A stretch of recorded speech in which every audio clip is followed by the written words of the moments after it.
Hey there, and welcome to the Q&A with Giselle. And this month, February, I am going to be talking to you about international travel. The questions continue to come about international travel and whether someone should or should not travel abroad.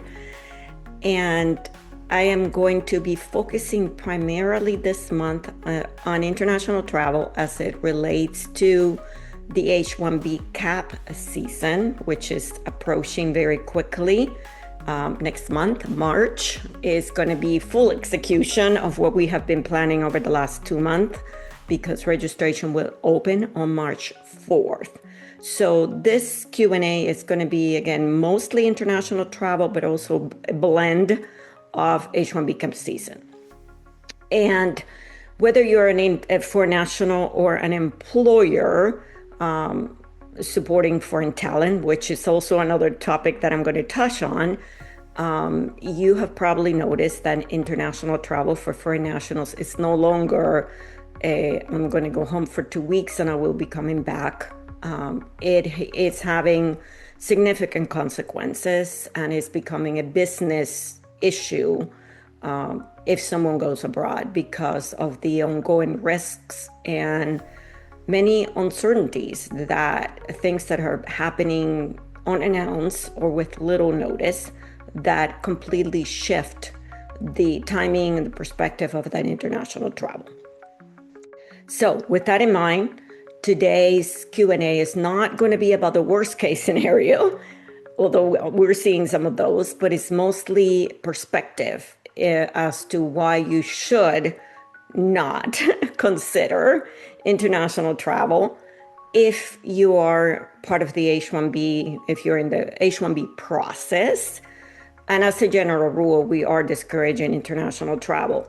And I'm going to be covering why international travel is not business as usual, because sometimes we say it, but you forget the perspective of the things that have happened over 2025 that have changed the shift on international travel and it's still happening. So I'm going to go through some of the things high level of what we have seen over the last year as a reminder as to why international travel is such a, we're discouraged in it so much. So remember, increase entry scrutiny with more discretionary questioning. So more of those secondary inspections, longer waits, and questions that we may have not seen before.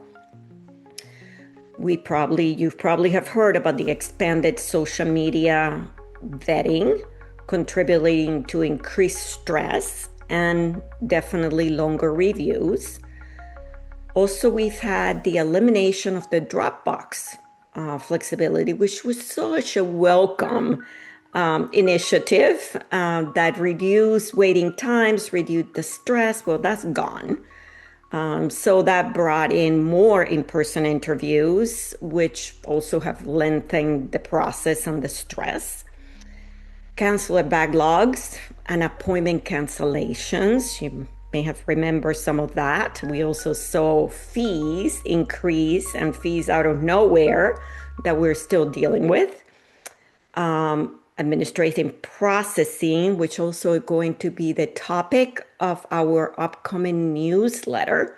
So if you're listening to this, if you're not a subscriber to this channel, please subscribe so you continue to receive these updates as they drop.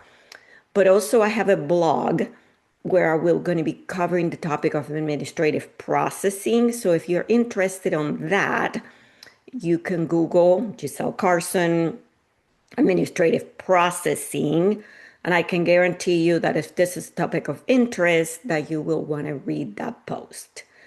And evolving policy issues and policy restrictions. Currently, we're dealing with a ban on travel for about 75 countries and hold on adjudication from 19 countries. Those came out of nowhere and are creating tremendous chaos in processing and work authorization and many other things. So if nothing else, when you're considering travel abroad or the question of travel abroad comes up, I want you to remember this list, increase entry scrutiny, even if you have a valid visa, expanded social media vetting, elimination of drop bot flexibility, consular backlogs and appointment cancellations, increase administrative processing. But again, you may say, well, I have a visa, I don't have to worry about it. Well, even in that situation, if you're abroad and a travel ban drops on your country, you are not coming back in. So that's my pet peeve about why we're discouraging international travel. So what used to be, again, is simple 2-week travel abroad is no longer that. And it can turn into 2-3 months abroad with no end in sight. Okay, so this is why I keep repeating this message. And then again, now I'm going into why this is so important in the H-1B cap season. As we saw last year, we had two, I believe, two foreign nationals abroad, but that travel knowing that there could be issues, but there were many, many foreign nationals that were abroad when the 100K rule dropped, and they were being, called in back into the United States by their employers over the weekend. Who knows what we're going to have this year? But here is the things that I want you to remember for the purposes of this Q&A. The travel abroad during this H-1B cap season is even higher if you're in this process. It can jeopardize your change of status application. So if you're in the United States in F1 or any other status, most likely we're going to be applying for a change of status for you from H1, from whatever status you're in to H1. That change of status does many things, including protecting the trigger of the 100K visa fee. But if you travel abroad, that cancels the change of status because you're no longer in the United States and now you're potentially subject to that 100K. So that's a huge negative right there. So jeopardizing the change of status, forcing the case into consular processing because you're not coming back in until you have an H-1B visa if the case is approved. And again, it could trigger the 100K. So that is, one of the biggest risks for traveling if you are in the H-1B cap season. Now, let me just look at my outline here as to what else I had cover.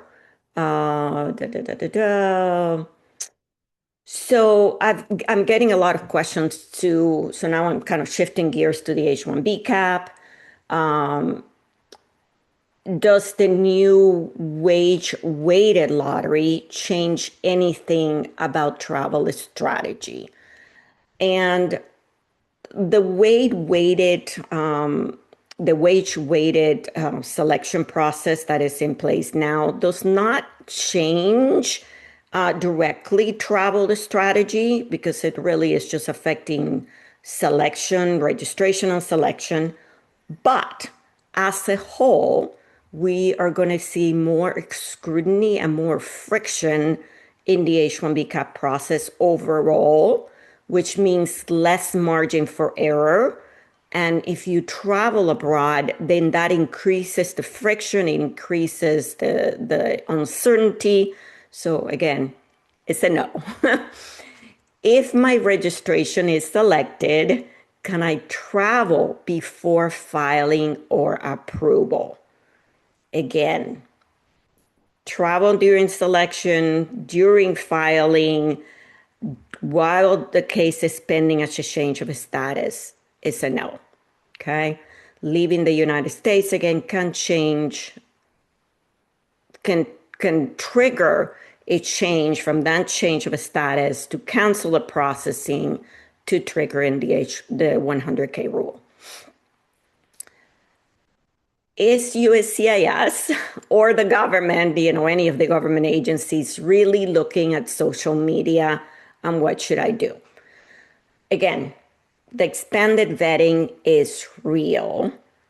If you are filing, so if we're filing an H-1B cap for you, I am not seeing USCIS looking into the social media, but everything can change. I am not asking or telling any foreign national to change their social media settings to public if they don't have to. So if you have your social media set to private, keep it as such. The only time that that would have to change is not because you're going through the H-1B cap process, but if you are going through consular processing and currently you are being asked to change your social media to public so that the Department of State, when they're doing your visa processing, they can review your social media. So in general, even if it's private, keep it clean. Now, actually, just literally as I was prepping for this, I also review, the updates that are coming out, and many of you employers and foreign nationals may be thinking, is this really worth it? Should I go through this process? For you employers, I am going to be reading to something. This was released January 30th, 2026, and is a paper about the U.S. workforce challenges, talent challenges, and how immigration is impacting the American economy. And here is a little short section of this: demographic challenges and importance of immigration.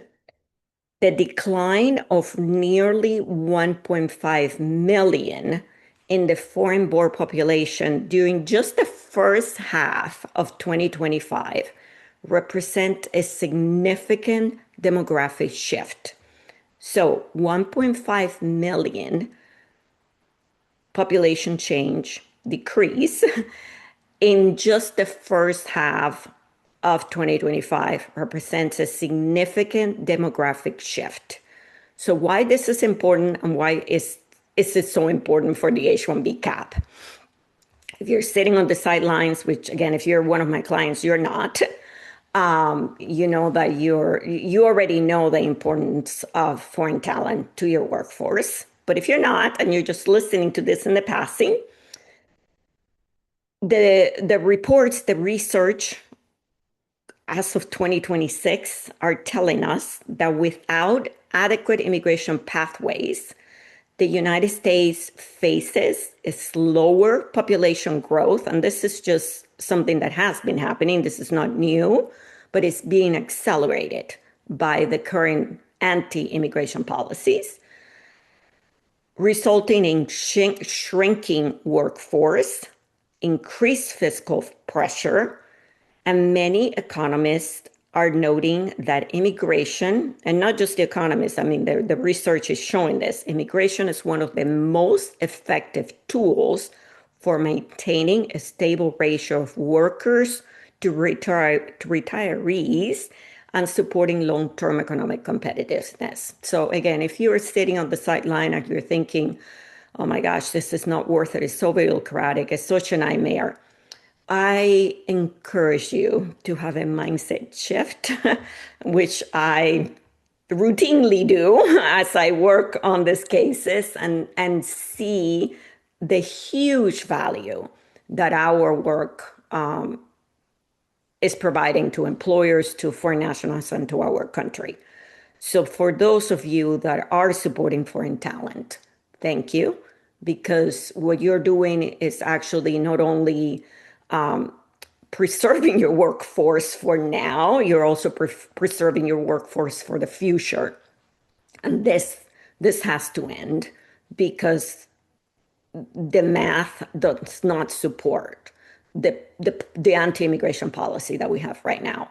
If we want a strong country, which we all do, and a strong economy, we need foreign talent to balance our shrinking workforce and our shrinking talents. So that's my take for you employers and for you foreign nationals. I'm one of you.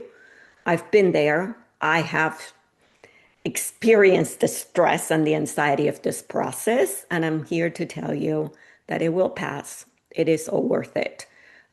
Your employers are, obviously, if you're in this process and you're listening to me, you're one of our clients.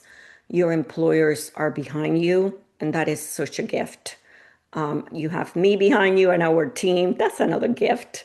So hang in there. This too shall pass. You are needed and welcome into our country, and we look forward to supporting you. Now, one more thing for you.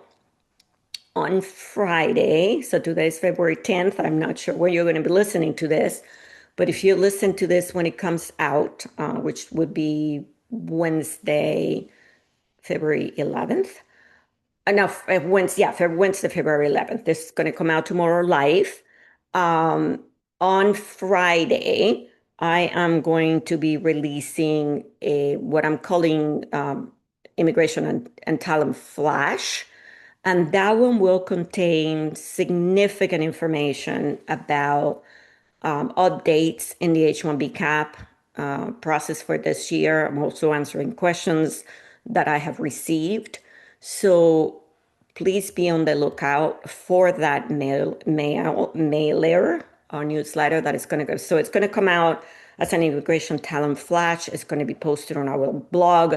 I'm also going to post a link on LinkedIn. So you have all of those sources to read a very practical, short, and positive, as best as I can make it, updates on the H-1B cap process. So look forward for that.